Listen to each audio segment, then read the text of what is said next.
అంటే నాకు బేసిక్గా ఏంటంటే నా పాత జ్ఞాపకాలు ఏవి నాకు నచ్చవు. అంటే బేసిక్గా నేను స్కూల్ డేస్ని కానీ కాలేజ్ డేస్ కానీ ఎందుకు నా ప్రతి నిన్న నాకు బోరే. అలా ఎందుకు చేశాను, ఇవాళ ఏదో కొత్తగా చేద్దాం, ఏదో డిఫరెంట్గా చేద్దాం, చేయగలుగుతానా లేదా తర్వాత విషయం. బట్ అనుకుంటాను నాకు ఈరోజు నాకు రేపు నెక్స్ట్ మినిట్ మీద ఉన్న ఎక్సైట్మెంట్ పాస్ట్ మీద ఉండదు, ప్రజెంట్ మీద కూడా కొంచెం మిస్ అవుతుంటాను. అది కొంచెం ప్రాక్టీస్ చేస్తుంటా. వద్దొద్దు మనం వర్తమానంలో బతకట్లేదు, కొంచెం అది ఉంది ప్రాబ్లము. బట్ నాకు నిన్న గడిచిపోయింది అస్సలు పరమ బోర్ నాకు. కానీ దాని నుంచి నేర్చుకుంటాను, నేను జరిగిపోయిన దాని గురించి మాత్రం నేర్చుకుంటాను. అది మాత్రం నేర్చుకోవాలి. నేర్చుకుంటున్నానేమో తెలియదు, లేదులేండి కొంచెం సేమ్ తప్పులు కూడా చేస్తుంటాంగా. యా, అంటే మూవీకి సంబంధించి మీకు ట్రైలర్లోనూ టీజర్లోనూ ఒకటి చూపించారంటే నీకు చెప్పకూడదైనా సరే డైరీలో రాసేసాయి, చింపేసాయి, కాల్చేసాయి అని. ఎందుకని? మనకి తీవ్రమైన ఒక పరిస్థితి ఉంటుందండి. ఇప్పుడు సినిమా తీయటానికి వచ్చిన వాళ్ళు కానీ ఎవరైనా ఇద్దరు మనుషులు మాట్లాడుకోవడం దగ్గర నుంచి మొదలు పెడితే సినిమా తీయటానికి వచ్చే వాళ్ళ దగ్గర నుంచి కూడా ఎవరైనా పొలిటీషియన్స్ కానీ ఎవరైనా మన భావాల అవతలతో షేర్ చేసుకుందామని, ఏమి తిన్నా మనం ఇంకోళ్ళతో పనిచేసుకోవాలి. ఇప్పుడు ఎందుకు ఇన్ని సెల్ఫీలు, వీడియోలు, వ్లాగ్లు వస్తున్నాయి? ఇప్పుడు మీరు చార్మినార్ చూడడానికి వెళ్ళారు ఓల్డ్ సిటీకి, అరే చూసి ఆస్వాదించండి. ఒక టెంపుల్కి వెళ్ళారు, భక్తి ఉన్నా లేకపోయినా, అక్కడ ఉన్న ప్రసాదం తింటున్నారు, రెస్టారెంట్కి వెళ్తున్నారు, మంచి ఫుడ్ ఎందుకు సెల్ఫీ తీయాలి? మీరు ఇంకొకరికి చూపించుకోవటంలో ఉన్న ఇంట్రెస్ట్ మీరు ఆస్వాదించడంలో లేకపోవడం అనేది మోస్ట్ దౌర్భాగ్యమెస్ట్ థింగ్. అది రియలైజ్ అయిన వాళ్ళు హ్యాపీగా ఉంటారు. వాళ్ళ హ్యాపీనెస్ ఎవరికి తెలియపోవచ్చు. కానీ సిమిలర్లీ కష్టాలు ఉంటాయండి. సపోజ్ మీరు నన్ను ఏదో అనేసారు అనుకుందాం, కోపం వచ్చింది నాకు, నేను వెళ్ళి నలుగురికి చెప్పా, అంజలి గారు చూశారంట సినిమా, ఏముందండి ఇందులో అనేసిందామా, ఎంత మాట ఉంది అన్న. తర్వాత వచ్చి తెలిసింది నాకేంటంటే అంజలి గారు ఏముందో చెప్పాలనుకుంటున్నారు, ఎంత తేడా ఉందో. తేడా ఉంది, చాలా తేడా ఉంది. ఏముందండి ఇందులో అన్నదానికి ఏమి లేదండి ఇందులో అన్నీ ఉన్నాయి, అనుభవాలు అనేసానని మీరు తర్వాత సారీ చెప్పారు అనుకోండి. నాకు వచ్చి అంటే కరెక్షన్ కావచ్చు, దాని ఇలాబరేషన్లో వేరే మీనింగ్ రావచ్చు. నేను ఇక్కడ దాకా చెప్పిన వాళ్ళు అందరి పరిస్థితి ఏంటి, వాళ్ళు మిమ్మల్ని చూసిన తీరేంటి? అవును. సపోజ్ వాళ్ళు ఉన్నారు, ఓ అంజలి గారి ఉద్దేశం ఇదా, కానీ మీకు తర్వాత తెలిసింది నేను ఫీల్ అయ్యే వాళ్ళకి అలా చెప్పానని. ఇప్పటిదాకా నా మీద ఉన్న ఇంప్రెషన్ మీకేంటి?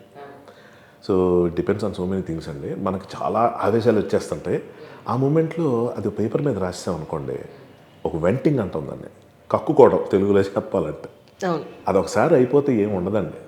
మీరు చూడండి, మన ఒంట్లో కొన్ని ఉంటాయి, అవి ఫుడ్ రిమైన్స్ కావచ్చు, వాటర్ కావచ్చు, XYZ చాలా ఉంటాయి. అది బయటికి వెళ్ళినప్పుడు చాలా లోపల ఉన్నప్పుడు అది బయట పెట్టేదాకా మనం అది చేయలేం. ఎక్కడో ఒక ఫిలాసఫీలో చదివాను, ప్రాణం ఉన్నంతసేపు అంట మనిషికి ఆల్రెడీ, బయటకు వెళ్ళిన తర్వాత వామిటింగ్ జరుగుతుంటుంది చూడండి. మనకి ఒకసారి ఇప్పుడు ఫుడ్ పాయిజన్ అయ్యి మనం మ్యాక్సిమం కవర్ చేస్తాం, డైజెషన్ అయిపోవడానికి ఏంటి అది ఏదో అవ్వకూడదు అనుకుంటాం. ఒకసారి అయిపోతే అంత హాయిగా ఉంటుంది చూడండి, ఒక గంట భరించామా దీనికి ఇంత తలనొప్పి అనుకుంటాం. ప్రాణం కూడా అంతేనట్ట ఎవరో ఫిలాసఫీ చెప్తున్నప్పుడు. సో అది అంత పెద్ద విషయమే మనకి వెంటింగ్తో అయిపోయేదానికి దీన్ని ఎందుకు మొయ్యాలి అంతే. డైరీ అందుకే ఒకసారి రాసేస్తే, డైరీ ఏం కాదండి, అందుకే డైరీలో మధుర జ్ఞాపకాలు రాసుకోవాలి కదా, అందులో ఒక చేదు జ్ఞాపకం ఉంది, అది కూడా ఒకసారి రాసి, ఎందుకంటే అనేస్తాం, ఇందులో ఉంచకూడదండి. స్టోరేజ్ మెషిన్స్ కావు, ఇప్పుడు అయిపోతూ ఉండాలి, అయిపోయి ఖాళీగా ఉంటున్నప్పుడు ప్లేస్ ఉంటుంది. సో అలాగే నేను ఒక బావితో పోలిస్తా, తోడుతున్న కొద్దీ ఫ్రెష్ వాటర్ ఎలా వస్తుందో మన ఒంట్లో ఉన్న ఏదైనా కూడా బ్లడ్ కానీ ఏదైనా మీరు డొనేట్ చేస్తూ బయటికి పంపిస్తూ ఉంటేనే ఫ్రెష్ దానికి ప్లేస్ వస్తుంది. అంత సింపుల్ లాజిక్ ఇంకేం లేదు. సినిమాలో మీరు అమ్మాయిలకి ఎలాంటి వాళ్ళు నచ్చుతారనేది వాళ్ళ ఫాదర్తో కంపేర్ చేస్తారు. మీరు ఎవరిని అడిగి రాశారు మీరు డైలాగ్? అంటే చాలా సినిమాల్లో మనం విన్న డైలాగే, నథింగ్ న్యూ. అది ఎంతవరకు నిజమని అనుకోలేదా మీరు? లేదండి, అది నిజం పూర్తిగా కాదని కూడా నాకు తెలుసు, ఉన్నమాట చెప్తున్నాను. ఎందుకంటే నేను ఒక మాట అంటే మన మామూలుగా కొన్ని ఉంటాయండి, తల్లిని మించిన దైవం లేదు అంటే ఎవరు కాదనరు, కానీ నిజానికి అని అనుకుంటాం మనం. నేను ఒకసారి ఒక ఫేస్బుక్లో పోస్ట్ పెట్టినప్పుడు ఒక అమ్మాయి దానికి భిన్నంగా రియాక్ట్ అయితే అదే చెప్తున్నాను, పర్సనల్ మెసేజ్ పెట్టా, ఒక మదర్ గురించి నువ్వు ఎలాగ అన్నావు అన్న. అంటే ఎందుకంటే మా అమ్మ నా ప్రాణాలు తోడేసిందండి, నేను ఎన్నోసార్లు చచ్చిపోవడానికి మా అమ్మ కారణం, చచ్చిపోవాలనుకోవడానికి మా అమ్మ కారణం ఉంది. సో పదవులు పిలుపులతో మన రిలేషన్షిప్స్ లేవన్న విషయం నాకు అర్థమైపోయింది. అవును లేవు. మీకు ఫర్ ఎగ్జాంపుల్ నేను అందుకే తండ్రిని చూసి అంటే అదే చెప్తున్నాను, ఎలా ఉండకూడదు అనే ఒక ఎగ్జాంపుల్ కూడా తండ్రులు చాలా మంది ఉన్నారు. ఎగ్జాక్ట్లీ సింగిల్ పేరెంట్స్ తాలూకు పిల్లల్ని చూడండి, ఎగ్జాక్ట్లీ ఆ తండ్రి ఎలా ఉండకూడదు అలా అని చెప్తున్నాను. ఇప్పుడు అనాథాశ్రమాల్లో నేను ఒక ఇంటర్వ్యూ చేశాను. అనాథాశ్రమాలకు వెళ్ళినప్పుడు అక్కడ అమ్మాయిని అడిగితే, నేను అమ్మాయిని చెప్పి మా అమ్మాయి ఇక్కడ వదిలేసి వెళ్ళిపోయిందని చెప్తే, ఇంకా మనం తల్లి గురించి గొప్పగా మాట్లాడుకుంటాం. ఎందుకు ఉంటుందండి వాళ్ళకి రెస్పెక్ట్? ఎందుకు ఇవ్వాలి రెస్పెక్ట్? నేను అంటే వదిలేసి వెళ్ళిపోవడం కాదండి. మీకు చూడండి, అన్యాయం అన్న ఫీలింగ్ ఎప్పుడు వస్తుందంటే, నా ఫ్రెండ్ ఒకటి చూశాను, వాళ్ళ ఫాదర్ చనిపోయారు. వాడికి తీవ్రమైన కోపం వాళ్ళ ఫాదర్ మీద. ఎలా వెళ్ళిపోతాడు నన్ను వదిలేసి? తీసాడు ఫోటోలు, ఇంట్లో ఒక్కటి ఉండడానికి వీల్లేదు అన్నాడు. అది చూడడానికి చాలా నెగిటివ్ సీన్ లాగా ఉంటుందండి. వాడికి ఎంత లవ్ ఉందన్నది ఎవరికి తెలుస్తుంది? నువ్వు ఉండాలి కదా నా పక్కన, ఎలా వెళ్ళిపోతావు నన్ను వదిలేసి అంటే, అది మన చేతుల్లో లేదురా స్వామి, ఇలాంటివి ఎన్నైనా చెప్పొచ్చు. ఎమోషన్ అంత లాజిక్ లేదు. దీంట్లో కూడా ఆ డైలాగ్ రాయడానికి వేరే కారణం కూడా ఉంది. ఇది అందరూ యాక్సెప్ట్ చేసే డైలాగ్ అండి. మన ఏదో ఒక షేడ్ మన తండ్రితో ఉండే వాళ్ళకి ఉంటుంది అన్నది. అది చెప్పొచ్చా వివరంగా? అయ్యో చెప్పచ్చు. సినిమా చూసి అర్థం చేసుకుంటా అంట. లేదు చెప్పండి. కథలో ఏంటంటే, ఇప్పటిదాకా మనం కొన్ని వందల సినిమాల్లో ఏం చూసామంటే, డ్యూయల్ రోల్, ట్రిపుల్ రోల్ అంటే ఒక హీరో, ఒక కమల్ హాసన్, ఒక ఎన్టీ రామారావు, ఒక నాగార్జున గారు, ఎవరైనా వాళ్ళ పిల్లలు తమ్ముళ్ళు డ్యూయల్ రోల్ కింద వస్తుంది. మేనమామ పోలిక ఫస్ట్ టైం చూపించడం. మేనమామ పోలిక వచ్చేటప్పుడు వచ్చే వరుస ప్రకారం మేనమామ కూతుర్లిద్దరికి వాళ్ళ పేర్లు అయిపోతున్నారు. ఓకే, బాగానే ఉంది. బట్ సినిమా చూస్తున్న ఆడియన్స్కి ఈ కథలో ఇంకోటి ఏముంటుందంటే అండి, దూరం అయిపోయిన అల్లుళ్ళ గురించి మేనమామకు తెలియదండి. ఒక పెద్ద విధ్వంసం చేస్తాడు ఆ ఫ్యామిలీకి. చేస్తే వాళ్ళు చెల్లా చెదురైపోయారు అన్న దగ్గర నుంచి ఫియర్ స్టార్ట్ అవుద్ది. వాళ్ళు చంపేస్తే పర్లే, అంటే తల మీద కొట్టే పావును చంపాలనుకున్నప్పుడు తోక మీద కొట్టే పరిస్థితి వస్తుంది. అది రివర్స్ తిరిగి ఎప్పుడు వస్తుంది అన్న టెన్షన్తో బతుకుతున్నప్పుడు వాళ్ళు ఈ కథలోకి రారు అన్న ప్లేస్కి వెళ్ళిపోయిన తర్వాత కథలోకి వస్తుంటే షాక్ అవుతాడు. ఎవరి ద్వారా వస్తున్నారు? కూతుళ్ళ ద్వారా వస్తున్నారు. కూతుళ్ళకి ఏ పాపం తెలియదు. సో కూతుళ్ళ ద్వారా వస్తున్నారంటే, కూతుళ్ళు ఎందుకు వాళ్ళని ఇష్టపడ్డారంటే, బాగా ఆలోచిస్తుంటే ఈయన ఎందుకు ఇష్టపడ్డారంటే, కొంచెం డాడీలాగా ఉంటాడు కదా అని వాళ్ళిద్దరు మాట్లాడుకోవటం. సో డాడీలాగా ఉన్నవాడి మీద అటువంటి లవ్ వస్తుందా లేదా అది కాదు అక్కడ పాయింట్. సో మనకు నచ్చే ఫీచర్స్ కొన్ని క్యారెక్టర్స్ కనిపించినప్పుడు జరుగుతాయి.